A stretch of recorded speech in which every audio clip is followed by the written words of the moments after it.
En una democracia todos somos iguales, pero algunos parecen ser más iguales que otros. Conversamos sobre la influencia política del dinero entre amigos.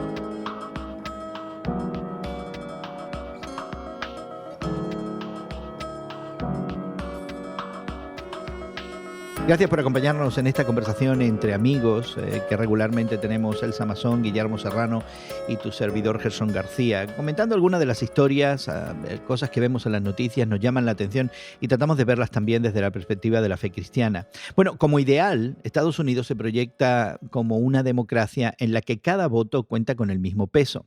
Sin embargo, es también una nación con una creciente desigualdad en ingresos y un sistema económico que parece perjudicar a muchas más personas de las que ayuda. Ante tal situación, las acciones políticas de un gobierno que representa a la mayoría deberían ser mayores impuestos para los que tienen más gasto social y quizás salarios más altos. Sin embargo, en los últimos tiempos, Estados Unidos ha experimentado tasas impositivas más bajas para corporaciones y los que reciben supersalarios. Los sindicatos han sido aplastados prácticamente y el salario mínimo ajustado a la inflación es más bajo que en la década de 1960. Bueno, esta semana un comentario editorial de Paul Krugman, publicado por The New York Times, se pregunta ¿cómo es eso posible? ¿Cómo es posible tener un gobierno que dice representar a la mayoría y su política económica suelen perjudicar a esa misma mayoría? En realidad, el gran problema o la situación que plantea este economista al hacer este análisis probablemente tenga que ver con el hecho de que se acuñó una teoría económica en la cual siempre se dijo, a partir de lo que se conoce como el neocapitalismo,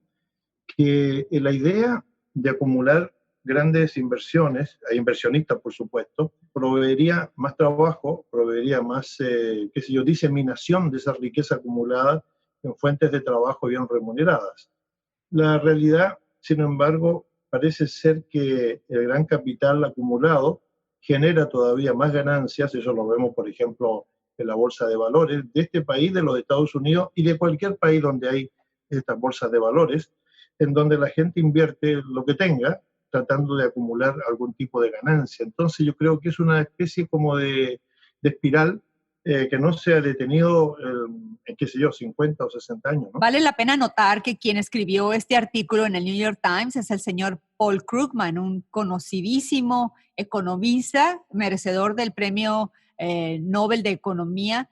Es alguien que ha contribuido a nivel internacional a los sistemas económicos, al estudio de los tales y a su desarrollo. Y ahora él, como una persona que cree en el sistema capitalista, alguien que lo ha fomentado, alguien que ha ayudado a estudiarlo teóricamente, está viendo que en su práctica el capitalismo expresado en el contexto norteamericano está creciendo la distancia económica que hay entre la clase trabajadora y la clase inversora. Me parece muy honesto de su parte, me parece una persona que está poniendo las cartas sobre la mesa, ¿no? Se nos están abriendo los ojos, es cierto lo que dice este señor, me es más difícil alcanzar a hacer todos mis pagos y antes no lo era tanto. Entonces, ¿qué es lo que está pasando? Y este señor lo está apuntando, lo está verbalizando y está apuntando a la necesidad de regulaciones. Regulaciones que afectarían la manera en la que los inversionistas y las corporaciones actúan, en la que se reparte quizás las ganancias de esas corporaciones, en las que se crean tasas impositivas. Y él no se complica tanto, Gerson, que todo lo que estás mencionando son elementos que contribuirían a reducir ese distanciamiento, ¿no? Que estamos viendo más acelerado entre una clase económica y la otra. Pero él en este artículo sencillamente está apuntando a la necesidad de que los impuestos se reduzcan dentro de la clase trabajadora y que aumenten en la clase inversora, lo cual no se me hace descabellado. Lo que nos ocupa es esta idea de que en un sistema democrático donde todo voto vale lo mismo, se eligen gobiernos que representan a una mayoría que los ha puesto en el poder y sin embargo las políticas económicas generalmente perjudican a esa mayoría. Y esto no es una política partidista, hay que aclarar eso, que esta política se repite en los Estados Unidos, no importa si está un presidente demócrata o un presidente republicano. Eso se ve en las elecciones, ¿no? En que los grandes inversionistas contribuyen a financiar las campañas políticas de los que van a ser elegidos a cualquier nivel, ya sea a nivel local, del Estado o federal. Y esto de contribuir a las campañas no tiene color político, porque una misma compañía puede invertir una cantidad enorme de dinero para apoyar la candidatura de un demócrata o de un republicano, porque a ellos no les interesa quién sea el que gane, lo que les interesa es quedar bien con aquel que va a ganar. Así es que, en realidad, este es una especie de ciclo que no sé cómo se podría romper, francamente. Y yo creo que estamos mirando a las cuestiones políticas y económicas de nuestro tiempo, la estamos mirando desde esa perspectiva. No vemos un rompimiento, una manera de que las cosas sean distintas y que realmente se beneficie a la gran masa que es la que produce los bienes de servicio, la gente que trabaja, ¿no? Me llama la atención que al final de cuentas esta conversación se reduce a la actitud personal que pudiéramos tener acerca de las riquezas, acerca del uso de ellas, cuando se tienen o el no tenerlas. Y hay un apelativo a la conciencia de alguna manera. Fue el presidente Bush quien acuñó la frase de tener una idea conservadora compasiva, un capitalismo también compasivo. Sin embargo, yo creo que la compasión no viene con un sistema económico o con un sistema político. La compasión la crean los individuos cuando hay alguna llamita interna. Nosotros la llamamos fe, la llamamos también ética, en la cual nosotros tenemos que dar razón de lo que creemos, de las cosas que nos alientan, y extender la mano también de ayuda a aquellos que están necesitados. Es decir, la compasión no viene de las grandes empresas, creo yo, estoy completamente convencido. Yo creo que la compasión es de los individuos. Yo me voy a las aulas en las universidades, ¿no? Donde estudiantes de economía, estudiantes de administración de empresas, estudiantes que están teniendo su educación teórica y muchas veces con los trabajos que empiezan a hacer de práctica, se les está enseñando en algunas universidades ya tener esa conciencia social. Y dentro de todo esto, Gerson, podemos ver las políticas, las teorías de lo que es el desarrollo sustentable, el de ser más conscientes acerca del cuidado del planeta, de ser más conscientes acerca del cuidado de los semejantes, de vernos todos como que estamos unidos en un planeta que es de todos y que mis acciones, mis inversiones, mi trabajo va a afectar de cierta manera a todos los demás que están compartiendo este planeta. En esta concientización, yo veo de cierta manera, de una manera indirecta, el pensamiento judeocristiano prevaleciendo sin ser nombrado como tal en las aulas universitarias que están enseñando esta forma de expresar el capitalismo renovado, un capitalismo consciente, un capitalismo compasivo. Vayamos al Evangelio. Hemos hablado de la situación económica, la situación política, que hace preferencia del beneficio de los que tienen, del dinero, la influencia del capital y del dinero en las políticas.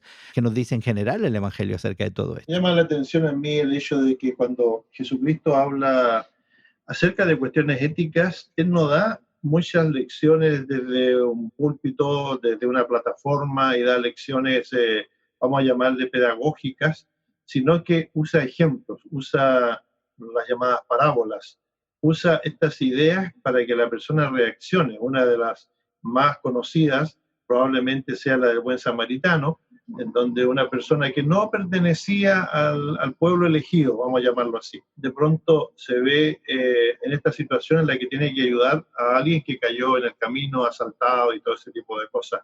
Y este samaritano, que no era parte del pueblo, ejerce misericordia sobre él. O sea, los ejemplos son los que hablan más acerca de compasión, acerca de inclusividad, acerca de amor, que tiene que expresarse al prójimo, aquel que está desposeído. No, pues yo también voy a las situaciones en las cuales Jesús se vio enfrentado, ¿no? Por personas que llegan a él intentando seguirlo. Estoy recordando la ocasión en la cual el joven rico se acerca a él y le dice, maestro, ¿qué necesito hacer para ganarme el cielo, no? Y Jesús le dice, desposéete de todas tus riquezas y sígueme. ¿Y qué hace este muchacho?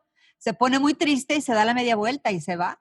Lo que nos duele, ¿no? De cuando hemos sido prósperos y luego se nos dice, da de lo que te has ganado. También hay una tradición en el Evangelio, en palabras de Jesucristo, donde plantea esa idea de la dificultad del rico de entrar en el reino de los cielos y nos pone ejemplos hiperbólicos, ¿no? sobre esa imposibilidad.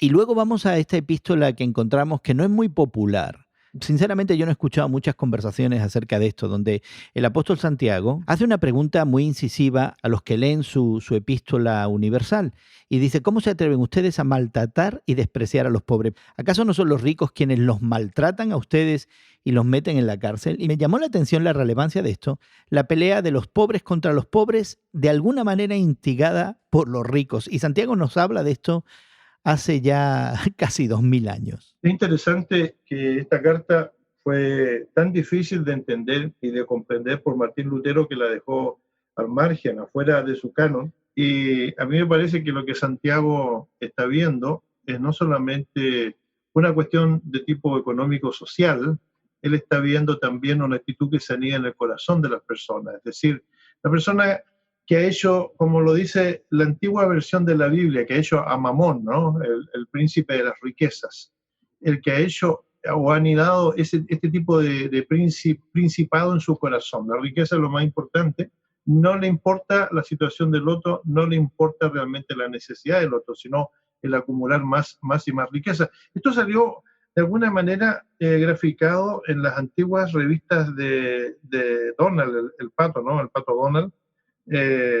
Y cuando aparece el tío rico, el pato que se bañaba en una piscina de monedas de oro y de dinero. Yo creo que la caricatura realmente nos hacía reír cuando niños, pero realmente hoy día nos hace pensar como adultos. Querido amigo, querida amiga, en el día de hoy es una conversación que queda abierta e invitamos, por supuesto, a la tuya, tu participación y tu comentario visitando nuestra página en internet en radiomoody.org o también conectándote con nosotros en Twitter. Puedes conectarte en Twitter, somos tus temas de hoy en Twitter.